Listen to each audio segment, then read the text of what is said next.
safar aylanayın. Olmasın giden yiğitlerimden. Yalçıyın son çay buluyun. Selvi yolun etlerimden.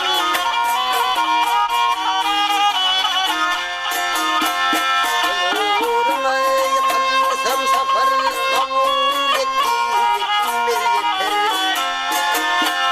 Seninle canım rahat tapar, şirin şeker kendilerinden. Her yerde vasfın sözlenir, yelde gezin çözlenir. Asmanaki ay güllenir, senin kapak yüllerinden.